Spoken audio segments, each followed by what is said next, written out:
Have you ever walked out of a C&P exam feeling like you nailed it, only to get that devastating denial letter months later, or maybe a rating that was far lower than you deserved? It's a gut-wrenching feeling, knowing that years of financial security and necessary health care slipped through your fingers, all because of a few crucial missteps during a 20-minute conversation. The Compensation and Pension Exam, or C&P exam, is not a friendly chat. It is the single most important piece of evidence the VA uses to decide if your service-connected disability claim is valid, and critically, how severely it impacts your daily life.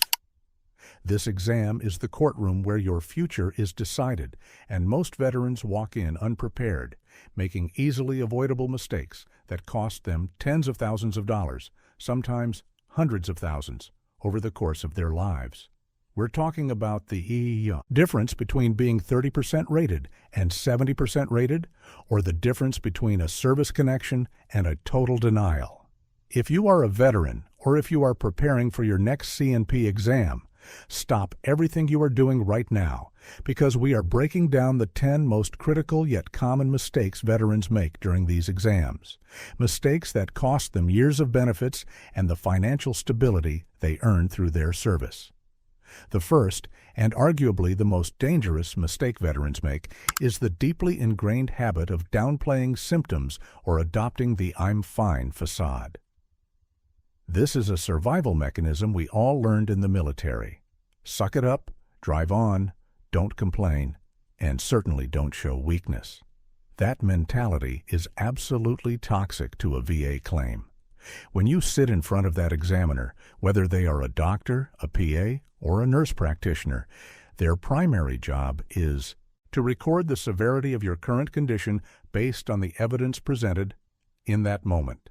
If they ask, "How often do you experience severe pain?" and you respond with, "Oh, it's manageable, maybe a 5 out of 10, because you feel awkward complaining or you want to appear strong," you have just severely undercut your claim. The examiner is not a mind reader. They cannot infer the agony you were in last Tuesday when you couldn't get out of bed. They can only record the 510 pain you reported today. This mistake is so pervasive because it feels like the right thing to do. We don't want to seem like we're exaggerating, and we certainly don't want to disrespect the examiner by appearing overly dramatic. But you must remember that the VA rating schedule, the criteria by which they assign percentages, is entirely built around the functional impairment caused by your disability. A 10% rating for a back injury might be assigned if the pain is mild and intermittent, but a 50% rating requires constant severe pain that limits motion significantly. By minimizing your pain level by using words like manageable, sometimes, or a little bit, you are effectively telling the VA that your condition does not meet the criteria for a higher rating. You must switch your mindset from "suck it up" to accurate reporting. When asked about pain, you need to describe the pain on your absolute worst days, and you need to detail how frequently those worst days occur. If you have to take 3 days off work a month because of migraines, you must state that clearly. If your knee pain is a 510 today because you took heavy medication, but it's a crippling 910 every morning before the meds kick in, you must clarify that distinction. This isn't about exaggerating, it's about providing the full, unvarnished truth of your daily suffering and functional limitations. The examiner is looking for objective evidence to match the criteria in the Disability Benefits Questionnaire, or DBQ. If the DBQ asks if you have difficulty leaving the house due to anxiety, and you say, "I can usually get to the grocery store," when in reality it takes you 2 hours of panic attacks just to put your shoes on, you're giving the VA the ammunition they need to assign a lower rating. Don't be a hero in the C&P exam. Be an accurate reporter of your daily reality.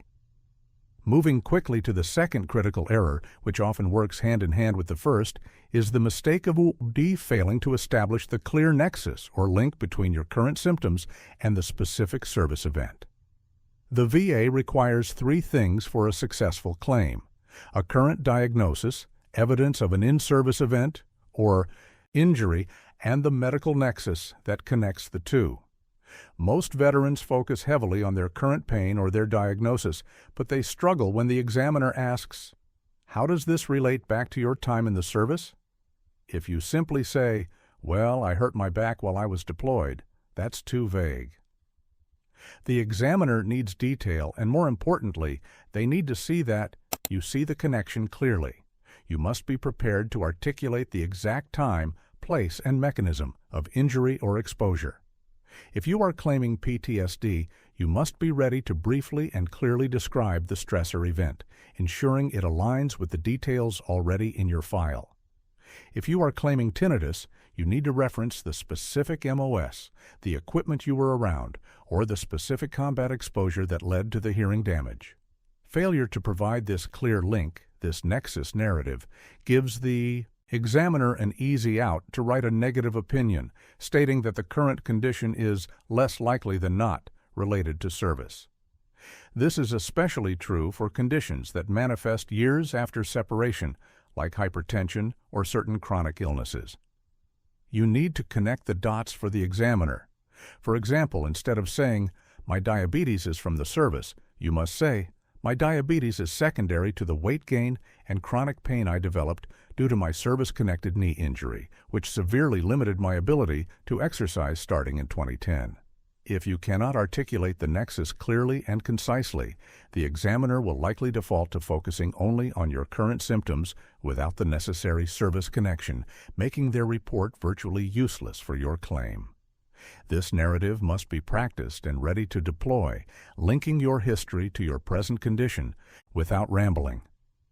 The third mistake, a logistical but devastating one, is walking into the C&P exam without thoroughly reviewing the relevant Disability Benefits Questionnaire, DBQ, and the VA rating criteria for your specific condition. Many veterans treat the C&P exam like a doctor's visit. They show up and wait to be asked questions. This is a passive approach that guarantees a lower rating. The C&P examiner is filling out a standardized form called the DBQ, which is essentially a checklist that dictates the rating.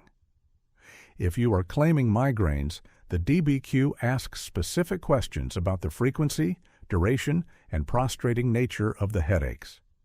If you are claiming a mental health condition, the DBQ looks for specific markers of occupational and social impairment. If you haven't reviewed that DBQ beforehand, you won't know the exact language the examiner is looking for, and you won't know which symptoms are most critical to mention. For instance, the rating criteria for musculoskeletal conditions heavily relies on the range of motion, ROM measurements. If you know that losing a certain degree of flexion in your knee automatically qualifies you for a 30% rating, you will be much more conscious during the physical examination to demonstrate your true limitation, rather than pushing through the pain to impress the examiner. Similarly, you must know the difference between the criteria for a 50% mental health rating, which requires occupational impairment with deficiencies in most areas, versus a 70% rating, which requires impairment in all areas. If you don't use the language of the rating schedule, the examiner cannot properly check the boxes on the DBQ that support a higher rating. This is homework, plain and simple. Download the relevant DBQ, read the criteria for your condition in the CFR Title 38, Part 4, and ensure that every statement you make during the exam is designed to address the specific language and functional limitations outlined in those documents. If you go in blind, you are letting the VA define your narrative, and they will always default to the lowest possible rating that evidence supports. Let's talk about the fourth major trap: focusing exclusively on the primary condition while ignoring secondary service-connected issues. When a veteran files a claim for a severe back injury, they naturally talk about the pain, the limited movement, and the physical therapy. But what often gets missed are the downstream effects, the secondary conditions that arose because of the primary injury. For example, that back injury might have led to chronic insomnia because you can't get comfortable, or it might have caused severe depression because you can no longer participate in activities you once enjoyed, like running or hiking. It could also lead to peripheral neuropathy or radiculopathy, nerve pain, in your legs or feet.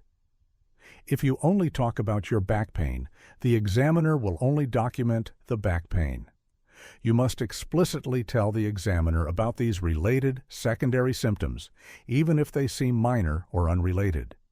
If your knee injury causes you to walk differently, leading to hip pain, that hip pain is a secondary condition that must be documented. If your chronic pain requires heavy opioid use, leading to irritable bowel syndrome, that IBS is a secondary condition. The VA rates each condition separately and then uses a complex formula to combine them, meaning that adding a few secondary claims, even if they are rated at 10% or 20% each, can significantly push you over a critical threshold, like from 90% to 100%. If you fail to mention these secondary effects during the C&P, the examiner won't document them, and the VA will claim there is no medical evidence to support a connection. You are leaving free money and necessary health care on the table by not detailing the full ripple effect of your service-connected disability. The fifth mistake is a behavioral one, and it involves treating the C&P examiner as your therapist or friend and oversharing irrelevant personal or emotional details. Remember, the C&P examiner is a contractor hired by the VA to perform a specific, objective task. Fill out the DBQ. They are not treating you, they are not your advocate, and they are definitely not your counselor. While a certain degree of emotional honesty is necessary, especially in mental health exams, veterans often make the mistake of rambling about non-service-related issues, marital problems, financial, difficulties unrelated to the disability or childhood trauma. When you overshare irrelevant information, you dilute the focus of the exam. The examiner has a limited time slot, and they are trained to look for evidence that disproves the service connection or reduces the severity. If you spend 15 minutes talking about how your current job is terrible and that's why you're stressed, the examiner might conclude that your anxiety is primarily situational and not related to the service stressor event. Every word counts. Keep your responses focused, concise, and directly related to the functional impairment caused by your service-connected condition. If they ask about your marriage, relate the strain back to the symptoms of your disability. I struggle to maintain relationships because my PTSD makes me irritable and constantly on edge. Do not launch into a detailed history of every disagreement you've had. Stick to the script, symptom, functional limitation, and service connection. Anything else is a distraction that can unintentionally provide the VA with reasons to deny or reduce your claim. The examiner is there to document disability, not to solve your life problems.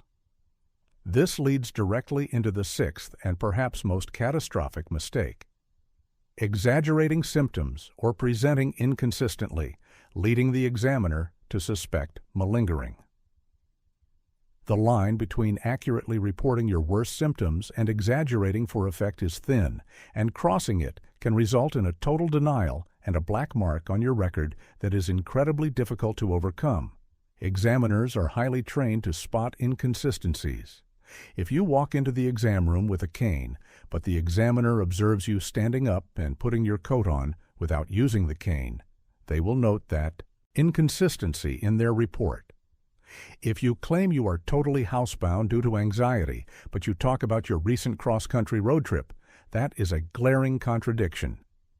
The VA system is designed to catch fraud, and if the examiner suspects you are intentionally inflating your symptoms, a concept known as malingering, their report will be overwhelmingly negative, often stating that your presentation was unreliable or inconsistent. This is why it is so crucial to only describe your true functional limitations, even the ones that are deeply embarrassing. When describing pain, use specific factual language. If you say, "I can't lift anything," but the examiner notes you lifted your heavy briefcase onto the table, the credibility of your entire testimony is damaged. Consistency is king. Ensure that what you tell the examiner matches what is documented in your medical records, what you told your primary care physician, and what is written in your lay statements. If you present as totally disabled in the C&P, but your VA medical records show you were playing golf last month, the VA will side with the objective evidence.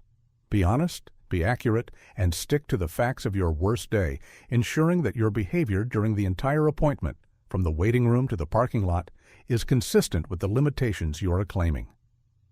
The seventh mistake is a common oversight that severely limits the rating potential. Failing to discuss the frequency, severity, and duration of symptoms, especially focusing on the worst day scenario. Veterans often default to describing their average day, which is the biggest disservice they can do to their claim. The VA rating system is built around the concept of chronic impairment. If your symptoms are intermittent but severe, you must focus on the intermittent severity, not the mild periods. When the examiner asks, "How often do you have migraines?" do not say, "Maybe once a week." Instead, you must provide a detailed breakdown. "I have prostrating migraines," meaning I have to lie down in a dark room and cannot function, at least 3 to 4 times a month. These episodes last anywhere from 4 to 72 hours, and during that time, I cannot drive, work, or care for my family. On the days in between, I often suffer from residual light sensitivity and nausea. This level of detail provides the examiner with the necessary information to check the box on the DBQ that describes prostrating frequent episodes. Similarly, if you have a joint condition, simply saying, "It hurts," is useless. You must describe the pain at its peak. When I try to lift my arm above shoulder level, I experience a shooting, sharp pain that causes my arm to give way. This happens every time I attempt that motion, and the pain lingers for about 30 minutes, preventing me from using that arm for any functional purpose. Focus on the functional limitation caused by the pain, not just the pain itself. The frequency and duration are crucial metrics the VA uses to distinguish a 10% rating from a 50% rating. If you only describe your average day, the VA will assume your functional impairment is average, which translates to a lower rating. The eighth major misstep is not utilizing lay evidence and buddy statements, or bringing them to the exam. While the C&P exam is a medical assessment, it is significantly strengthened by non-medical evidence, specifically lay statements, written by the veteran, and buddy statements, written by friends, family, or fellow service members. These statements provide the necessary context for the audit examiner and the VA rater to understand the true impact of the disability on your life outside of the doctor's office. A lay statement allows you to detail the onset of your symptoms in service and how your condition affects your occupational and social functioning. A buddy statement from a spouse describing how your PTSD prevents you from going into crowded places, or a statement from a former coworker detailing the physical limitations they observed, adds crucial weight. The mistake veterans make is either not writing these statements at all or failing to reference them during the exam. While the examiner may or may not have access to these documents, you should absolutely bring copies with you. If the examiner asks about your daily life, you can say, "My wife wrote a statement detailing how often I have night terrors. That's included in my file, but I also have a copy here if you need to review it." This shows preparation and forces the examiner to consider the evidence that supports your claim, rather than relying solely on their brief observation. Furthermore, for conditions like PTSD, where the stressor event may not be fully documented in your service records, a buddy statement confirming the event is often required to establish service connection. Failing to provide and reference this crucial, non-medical context is a massive oversight that leaves the VA rater with an incomplete picture of your disability. The ninth mistake is highly technical, but incredibly common. Failing to understand and articulate the concept of painful motion and its specific rating implications. For any musculoskeletal condition, back, knee, shoulder, etc., the examiner will perform a range of motion, ROM test. This test measures how far you can move a joint before physical limitation or pain stops you. The critical error here is twofold. First, veterans often push through the pain to get a better ROM score, which directly results in a lower rating. You must stop the movement the instant you feel pain and clearly state, "That is where the pain starts." Do not try to impress the examiner with your tolerance for discomfort. The second part of this mistake is failing to understand the legal requirement for compensation related to pain. According to VA regulations, if a condition causes painful motion, even if the range of motion is normal or near normal, the veteran is entitled to the minimum compensable rating for that joint, usually 10%. Many examiners are focused solely on the physical measurement of ROM and may overlook or downplay the pain component. It is your responsibility to explicitly articulate the pain during the ROM test and ensure the examiner documents it. If the examiner measures your knee flexion and finds it to be within the normal range, but the movement was painful, you must make sure they record that the motion was painful, weak, or limited by fatigue. If the examiner fails to document painful motion, the VA rater will not assign the minimum compensable rating, costing the veteran thousands in benefits. You must be vocal, clear, and insistent that the pain is the limiting factor, even if the joint physically could move further. Finally, the 10th mistake is one of preparation and logistics.